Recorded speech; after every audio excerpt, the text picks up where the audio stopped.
कभी सोचा है कि क्या होगा अगर अलग-अलग एनिमे के सबसे ताकतवर कैरेक्टर्स मिलकर एक टीम बना लें? चलिए, आज इसी सवाल का जवाब ढूंढते हैं और बनाते हैं एक ऐसी अल्टीमेट क्रू। लेकिन हाँ, इस टीम को बनाने का एक बहुत ही ज़रूरी नियम भी है। तो ये है वो सबसे बड़ा नियम जो इस पूरी चीज को इतना दिलचस्प बना देता है। हर एनिमे यूनिवर्स से सिर्फ और सिर्फ एक ही कैरेक्टर चुना जा सकता है। मतलब अगर हमने लूफी को चुन लिया तो वन पीस यूनिवर्स से कोई और कैरेक्टर, चाहे वो ज़ोरो ही क्यों ना हो, टीम में नहीं आ सकता। यही है असली चैलेंज। हम इस क्रू को एक एक करके बनाएंगे। सबसे पहले देखेंगे कमांड ट्रायो, फिर सपोर्ट कोर, फिर कुछ स्पेशलिस्ट। इसके बाद आएंगे हमारे पावर हाउस और आखिर में एक वाइल्ड कार्ड एंट्री के साथ देखेंगे हमारी फाइनल टीम को। चलिए शुरू करते हैं टीम के दिल से। वो 3 लोग जो इस क्रू की नींव होंगे। हमारा कमांड ट्रायो। किसी भी महान क्रू को एक कैप्टन की जरूरत होती है ना? एक ऐसा लीडर जो टीम की आत्मा हो, जो सबको एक साथ बांध कर रखे। और इस रोल के लिए मंकी डी लूफी से बेहतर और कौन हो सकता है, बताइए? हो सकता है वो सबसे स्मार्ट ना हो, लेकिन जब लीडरशिप की बात आती है तो उसका कोई मुकाबला नहीं। लूफी की सबसे बड़ी ताकत यह है कि लोग उसके लिए कुछ भी करने को तैयार हो जाते हैं। क्यों? क्योंकि वो अपने क्रू पर कभी हार नहीं मानता। उसका अपने साथियों पर जो अटूट भरोसा है वही उन्हें और ज्यादा मजबूत बनाता है। और हाँ, एडवांस्ड हॉकी और गियर 5 के साथ पावर के मामले में भी वो किसी से कम नहीं।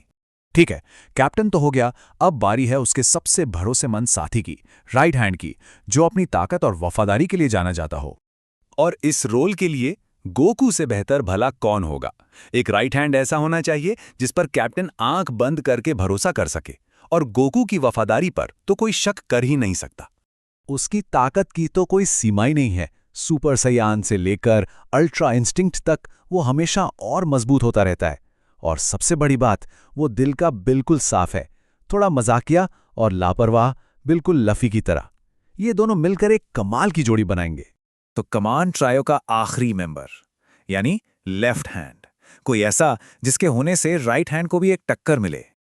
और ये रोल जाता है सैतामा को। सोचिए, एक ऐसा कैरेक्टर जिसके पास बेहिसाब ताकत है, लेकिन घमंड जरा सा भी नहीं। टीम के लिए ये कॉम्बिनेशन एकदम परफेक्ट है। सैतामा की ताकत का तो कोई हिसाब ही नहीं है। मतलब उसे दुनिया को बचाने के लिए सिर्फ एक मुक्का चाहिए होता है। पावर स्केलिंग के सारे नियम यहां आकर टूट जाते हैं। वो गोकू के लिए एक बेहतरीन राइवल होगा जो दोनों को ही और मजबूत बनने के लिए पुश करेगा। अब बात करते हैं उन सदस्यों की जो इस क्रू को असल में चलाते हैं, जो पर्दे के पीछे रहकर टीम को मजबूती देते हैं, क्योंकि असली ताकत सिर्फ लड़ाई में नहीं होती। हर ग्रेट क्रू को एक ग्रेट कुक की जरूरत होती है ना? लेकिन हमारी टीम में कुक का काम सिर्फ खाना बनाना नहीं है। तो हमारी पसंद है ब्लैक क्लोवर से चार्मी। पता है क्यों? क्योंकि उसका खाना सचमुच पूरे क्रू को पावर अप कर सकता है। उसकी फूड मैजिक से वो मैना और स्टैमिना तुरंत वापस ला सकती है, जिससे थके हुए वॉरियर्स भी फिर से लड़ने के लिए तैयार हो जाएं। अगला नंबर है क्रू के दिमाग का, यानी हमारे साइंटिस्ट का। और इस काम के लिए सेंकू से बेहतर कौन हो सकता है? वो टीम में जादू या सुपर पावर नहीं, बल्कि विज्ञान लेकर आता है। जरा सोचिए, जिस इंसान ने पत्थर की दुनिया में जीरो से पूरी सभ्यता खड़ी कर दी, एंटीबायोटिक से लेकर सेलफोन तक बना दिए, वो किसी भी मुश्किल का हल निकाल सकता है। अब बारी है हीलर की, जो ये पक्का करेगा कि क्रू हर लड़ाई के बाद फिर से खड़ा हो सके। इस रोल के लिए हमारी पसंद है 7 डेडली सिंस से एलिजाबेथ लायोनेज। एक देवी होने के नाते उसकी हीलिंग पावर्स कमाल की हैं।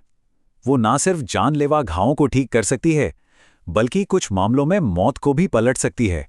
चलिए अब उन स्पेशलिस्ट की बात करते हैं जो अपनी यूनिक स्किल से टीम को एक अलग ही लेवल पर ले जाएंगे।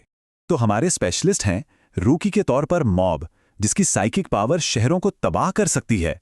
असैसिन के रूप में खिलुआ, जो चुपके से हमला करने में माहिर है। स्वॉर्ड्समैन गट्स, जो अकेले ही पूरी सेना पर भारी है।